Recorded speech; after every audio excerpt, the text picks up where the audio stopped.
Hey guys, welcome back to my channel.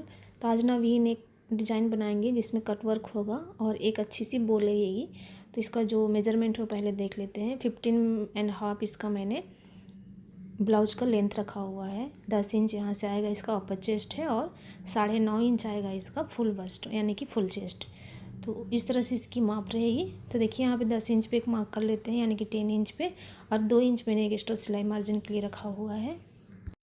अब यहाँ से 9 इंच पे एक मार्क करेंगे और 8 इंच इसका एक यानी कि कमर का साइज रहेगा और 1 इंच एक्स्ट्रा लेंगे जो ये डॉट डॉट वाला रहता है ना, वो पॉइंट लगाने के लिए।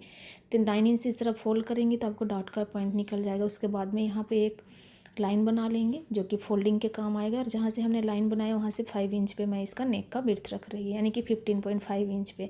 आप अपना नेक का जो साइज़ है उसके हिसाब से नेक का विड्थ रख सकते हो। इसे वी नेक में जो थोड़ा डाउन रहने से, डीप रहने से अच्छा लगता है। नेक का जो विड्थ रहेगा यानी कि चौड़ाई मैंने 3.5 इंच पे रखा है, ये फिक्स है। अगर आप बुकरम पे नहीं, ब्लाउज पे सीधा कट करना चाहते हैं तो आप 3 इंच पे रखिएगा, और जहाँ पे हमने 5 इंच लगाए थे वहाँ से इस तरह क्रॉस में वी शेप बना लेनी है। तो जो डिज़ाइन दिख रहा था कट वर्क, वो सीधा हम बुकरम के ऊपर कट करेंगे। किस तरह से कट किया जाता है और नेक को किस तरह से और एक अलग से थोड़ा राउंड शेप में देंगे वो दिखाएंगे अभी। तो यहाँ पे 3.5 इंच पे एक मार्क और 10 इंच पे एक मार्क करेंगे। तो 10 इंच से 9.5 या 10 इंच पे आप अपना नेक का डीप रख सकते हो आप। अब 3.5 जहाँ हमने मार्क किया था वहाँ से इस तरह से मार्क कर लेंगे, यानी कि जो हमने ब्लाउज में मार्क किए थे सेम उसी का रहेगा। अब स्केल लेंगे, देख सकते हो आप। अब 10 इंच पे रखिए या 9.5 इंच, आपकी मर्जी। तो हम 10 इंच पे रख रहे हैं, यहाँ 3 इंच रख रहे हैं। यहाँ कोई मायने नहीं रखता है, 3 3.5 कुछ मायने रखता है क्योंकि वी नेक है। तो पहले एक इस तरह से क्रॉस लाइन बना लेंगे। उसके बाद हाथ से ही आपको इस तरह से थोड़ा सा राउंड शेप दे देनी है। ये देखिए बीच में आके आपको 1/2 इंच लेना है, इधर उधर बिल्कुल 0 लेनी है। देखिए यहाँ से यहाँ तक इस तरह से। तो इस तरह से थोड़ा सा शेप रहेगा, तब पहनने के बाद ना ऐसे फैलेगा नहीं तो फट जाएगा। बीच में जहाँ वी आती है ना वहाँ पे फट जाने की चांसेस होता है। तो देखिए आप 0.75 पे और एक मार्क करेंगे जहाँ पे हमारा कटवर्क का डिज़ाइन होगा। क्योंकि हम कटवर्क बनाएंगे तो अंदर की तरफ शेप देना होता है, इसलिए हमें आधा इंच से 1 पॉइंट ज़्यादा ले लीजिएगा, जो कि इस तरह से हम कटवर्क बनाएंगे। तो आपके पास कोई भी बॉटल का कैप या कुछ भी हो उससे आप बना सकते हैं, नहीं तो पेपर से कट करके बना सकते हो, या फिर डायरेक्ट 2-2 इंच लेके बना सकते हो। तो जो मैं ढक्कन अभी बना रही हूँ वो 2 इंच का है, तो मुझे एकदम परफेक्ट आता है। मैं बहुत सारे ब्लाउज इसी से बना चुकी हूँ। तो देखिए करेक्ट 3.5 इंच है। और जिस शेप में हमने अभी इसको ड्रॉ किए थे उसी शेप में इसको कट कर लेनी है, कट वर्क को। ये देखिए इस तरह से। उसके बाद में एक कॉटन का क्लॉथ लेंगे और इसमें इसको आयरन करके चिपका के अच्छी तरह से इसको सी लेनी है। तो आधा इंच और बाहर की तरफ कट करेंगे जो हमारे पाई करने के काम आएगा। 1 इंच तक ले सकते हो, ऑलरेडी 1 इंच से ज़्यादा ही होगा ये वाला। तो देखिए इस तरह से इसका शेप बहुत अच्छा आया है। अब जो ब्लाउज है ना, मेन फैब्रिक और लाइनिंग, तो लाइनिंग जैसा था उसी तरह से मैंने इसको कट कर लिया है ब्लाउज का मेन फैब्रिक को भी। और चाहे तो आप गम से चिपका सकते हो या मशीन से सी सकते हो डायरेक्ट। तो देखिए मैं इसको पहले बाहर के हिस्सा में भी सिलाई लगा चुकी हूँ और अंदर के हिस्से में भी सिलाई लगा चुकी हूँ। जो एक एक्स्ट्रा क्लॉथ है उसको फोल्ड करके अंदर की ओर रखते हुए सारे एक एक्स्ट्रा क्लॉथ को कट कर दिए हैं। इसको बीच में फोल्ड करेंगे और अपने ब्लाउज का जो मेन फैब्रिक है उसको ऊपर रखेंगे, इसके ऊपर इसको रखेंगे और इसको पहले बीच में एक स्टिच कर लेंगे। कच्ची सिलाई पक्की सिलाई कुछ भी हो। जब इस सिलाई कंप्लीट हो जाएगा तो दोनों तरफ का धागा कट कर देंगे। देखिए इस तरह से खींचना नहीं है, नहीं तो सिकुड़ जाएगा, फिर नेक थोड़ी सी डिफ़िकल्ट बनने लगी। अब दोनों तीनों तरफ इसको क्या करना है, सिक्योर कर लेंगे पिनिस से, सुई से, जो भी होगा आलपिन वगैरह उससे, और इसको किनारे में सिलाई लगाएंगे। अब जब भी कॉटन क्लॉथ में डिज़ाइन को चिपकाते हो, चाहे कोई भी डिज़ाइन हो, तो सबसे पहले उसके किनारे पे आप पहले ही सिलाई कर लीजिए, जो कि मैं पेन के इशारे से मैं बता चुकी हूँ कि यहाँ सिलाई कर चुकी हूँ। जहाँ से अभी सिल रहा है ना वहाँ पहले से ऑलरेडी स्टिच है, तो मैं अभी किनारे में सिलाई लगा रही हूँ। वो क्या होता है ना, इस तरह पहले ही बुकरम के ऊपर आप सिलाई लगा लोगे तो इस तरह सीते वक्त आपका बुकरम है ना मुड़ेगा नहीं, और जब आप कट करके पलटते हो तो ईजी से पलटी हो जाएगा और फिर कभी निकलेगा भी नहीं। तो जिस शेप में उसी शेप में इसको स्टिच करते जाएंगे। ये देखिए बीच वाला शेप बहुत अच्छा आना चाहिए, मेन लुकिंग इसी से आएगा। ये देखिए, इसको हड़बड़ाना नहीं है बिल्कुल भी, कॉर्नर बिल्कुल अच्छी बननी चाहिए। तो देखिए सारा सिलाई हो चुका है, सारे कट वर्क फिनिश हो गए हैं। अब इसको 1/2 इंच जितना छोड़ते हुए सारे को कट कर लेंगे। उससे पहले पिनिस को रिमूव कर लेना है। देख लीजिए कहीं से सिलाई तो आगे पीछे नहीं हुई है, तो मेरा सब कुछ ठीक था। एक जगह था उसको मैं दोबारा से स्टिच कर चुकी हूँ। और 1/2 इंच छोड़ते हुए इन सभी को कट कर लेंगे। और जहाँ जहाँ ज़रूरत है वहाँ वहाँ इस तरह कट लगा के इसको पलटी कर लेंगे। पलटी करने के बाद इसको आयरन करना बहुत ज़रूरी है, क्योंकि जहाँ हमने इसको कटवर्क का डिज़ाइन दिया है, यानी कि जो लोअर पार्ट आता है, इसको क्या बोलते हैं, कॉर्नर आता है, वहाँ पे आयरन लगाएंगे तो बिल्कुल इस तरह से फोल्डिंग नहीं आएगा। तो मैं आयरन लगा चुकी हूँ। इसके बाद में इसको स्टिच कर लेंगे एकदम बिल्कुल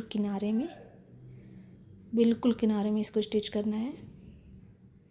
ये देखिए इस तरह से सुई को अंदर ही रहने देंगे और कपड़े को बस पकड़ के पलट दीजिएगा तो आराम से ये पलटी हो जाएगा, यानी कि रिटर्न इधर टर्न हो जाएगा। अब सारे को इसी तरह से स्टिच कर लेनी है, कपड़ों को टर्न करते हुए। ये देखिए ऐसे घुमाएंगे तो ईजिली घूम जाएगा, बस सुई अंदर रहनी चाहिए, बाहर मत निकालिएगा।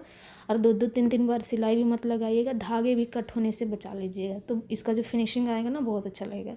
अब देख सकते हैं बहुत अच्छा इसका फिनिशिंग आया है। अगर आपका कपड़ा ना बहुत मोटा वाला है तो आपको बुकरम लगाने की भी ज़रूरत नहीं होगी। मैंने 2.5 इंच जितना चौड़ा कॉटन की पट्टी ली है। अब इसको इस तरह से 1/2 इंच जो हमने मार्क किए थे वहाँ से इसको अटैच कर लेंगे। अटैच करने के बाद टॉप स्टिच लगाएंगे और इसको पीछे की तरफ यानी कि बैक साइड में फोल्ड करके डबल फोल्ड करेंगे। ये देखिए इस तरह से एक बार और फिर दोबारा, उसके बाद में स्टिच कर लेंगे। तो मेरी हो चुकी है। अब इसको ना जो डॉट पॉइंट था उसको भी कंप्लीट कर लेंगे। तो देख सकते हो दोनों डॉट्स लग कर रेडी हो चुके हैं। ऑलमोस्ट डिज़ाइन कंप्लीट है। अब जिस क्लॉथ में आप डिज़ाइन बनाना चाहते हो उसको लेना है। तो जिनका ब्लाउज है उन्होंने मुझे कहा कि बॉर्डर के पीस जो सेकंड पार्ट मतलब दोनों पार्ट में आता है ना, तो एक पार्ट तो आपका हैंड्स में चला जाएगा, स्लीव्स में, दूसरा वाला बच जाता है, उसको ही लगाने के लिए बोला था। लेकिन मैं आपसे रिक्वेस्ट करती हूँ कि आपके ना साड़ी वाले जो पीस होते हैं उसमें से थोड़ा सा कट करके लगाइए तो और भी अच्छा आएगा। थोड़ा हार्ड हो गया था, मैंने उसको कहा भी नहीं तो उन्होंने कहा यही चाहिए।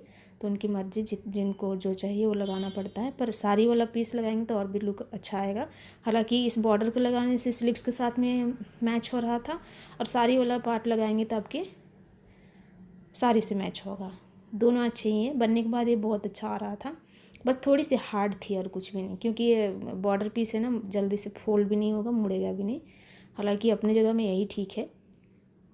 तो दोनों तरफ से 1/2 इंच लेते हुए उसको अटैच करके इस तरह से पलट लेंगे। पलटने के बाद आयरन लगा लेना है।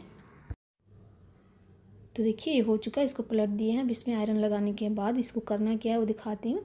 तो देखिए हो चुका है ये, इस तरह से कैंची से थोड़ा सा अंदर डाल खींचेंगे तो आराम से हो जाएगा। अब और एक पीस लेनी है जो ये साड़ी वाला पीस है। तो साड़ी में जो ग्रीन आया है तो ब्लाउज का है जो थोड़ा लाइट कुछ कलर है, ये कौन सा कलर मुझे नहीं मालूम, वाला बहुत अच्छा था साड़ी इसका।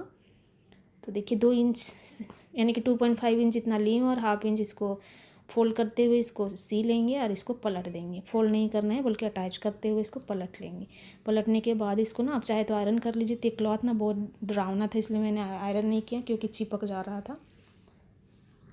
इसको बीच में इस तरह से फोल्ड करेंगे और निशान लगा लेंगे, क्योंकि हमें सेंटर पार्ट बहुत ज़रूरी होता है। उसके बाद में इसको मैं बता देती हूँ कि अभी 4.5 है, यानी कि मैंने 5.5 लिया था, तो इधर उधर से एक इंच मतलब 1/2 इंच गया, तो 1 इंच माइनस होके 4.5 बचा है। इसको इस तरह से छोटे छोटे बोझ में फ्रिल बनाते हैं उस तरह बना के, इसको सीना नहीं है बल्कि डायरेक्ट इसको जो हमने स्ट्रिप बनाई है उसको लेकर इस तरह से अटैच कर देंगे और इसको पलट देंगे। तो हमारा बो बनकर रेडी हो जाएगा। यहाँ डबल स्टिच कर लीजिए और जो एक्स्ट्रा क्लॉथ है इसको कट कर लेंगे। उसके बाद में इसको पलट देंगे। पलट के एकदम एक ही शेप में इसको लानी है, एक जगह चौड़ा एक जगह पतला नहीं होना चाहिए। देखिए इस तरह से। तो मुझे थोड़ा सा ये हो रहा था तो मैंने सुई के सहारे से इसको अच्छे से पलट लिए हैं और देखिए बहुत ही अच्छा आया है ये। उसके बाद में मैं इसको थोड़ा सा लंबा बड़ा ही रख रही हूँ ताकि वो पहनेंगे ना, पहनने के बाद में मैं इसको अच्छे से फिक्स करूँगी। मैं अभी फिक्स नहीं कर रही हूँ, यानी कि यही वाला स्टिच रहेगा, बस फिक्स करना बाकी रह जाएगा। क्योंकि किसी किसी का जो पीठ रहता है वो चौड़ा होता है, किसी किसी का पतला होता है, तो इसका साइज़ हम माप नहीं कर सकते हैं बो की। तो इसलिए अभी थोड़ा सा मैं 1 इंच नीचे से डाल रही हूँ। ये देखिए, तब यकीन नहीं करेंगे, जो साइज़ मैंने अंदाजे से लगाया था ना, परफेक्ट पहनने के बाद पूरा ब्लाउज़ रेडी हुआ, जब वो पहनी तो बहुत अच्छा आया। तो इसका जो फाइनल लुक है मैं सेकेंड वीडियो में दिखाऊंगी। ये देखिए इस तरह से। अब फ्रंट वाला पार्ट में भी इसका बहुत अच्छा से डिज़ाइन बनाए हैं। प्रिंसेस कट बॉर्डर का डिज़ाइन है, बहुत अच्छा आया था। मुझे लगा नहीं था कितना अच्छा से मतलब बनकर आएगा ब्लाउज़। तो देखिए इस तरह किनारे में पिन से सिक्योर करने के बाद इसको मैं बस सी कर छोड़ देती हूँ। इसको फिक्स नहीं करूँगी। फिक्स का मतलब जो हम रफ़ करते हैं ना स्टार्टिंग में और लास्ट में, वो नहीं कर रही हूँ, क्योंकि अगर लूज हो जाता है तो खोलना पड़ेगा, टाइट हो जाता है तो भी खोलना पड़ेगा। इसलिए मैं पहले बस यूँ ही सिलाई करके छोड़ देते हैं। पूरा ब्लाउज फिनिशिंग हो जाने के बाद उनको पहनने के लिए दूँगी, क्योंकि वो मेरी बिल्डिंग वाली है तो आ जा सकती हैं। नीचे रहती है, मैं ऊपर रहती हूँ। तो देखिए इस तरह से फिक्स ना करते हुए बस अटैच कर रही हूँ, बाद में इसमें डबल स्टिच लगा लेंगे। ये देखिए इस तरह से। तो ऑलमोस्ट हमारा ब्लाउज बनकर रेडी हो गया है। उम्मीद करती हूँ कि आपको नया मॉडल बहुत ही अच्छा लगा होगा, और ये ब्लाउज उनको बहुत बहुत मतलब पसंद आया। उन्होंने कहा कि आपके वजह से मैं नया मॉडल ब्लाउज पहन पा रही हूँ। और वो चले गए हैदराबाद। बोला था कि मैं फ़ोटो भेजूँगी, पर शायद बिजी होंगे इसलिए भेजा नहीं। तो चलिए कोई बात नहीं। ऐसे उम्मीद करती हूँ कि आप लोगों को पसंद आया होगा। पसंद आने से like share subscribe. Thanks for watching.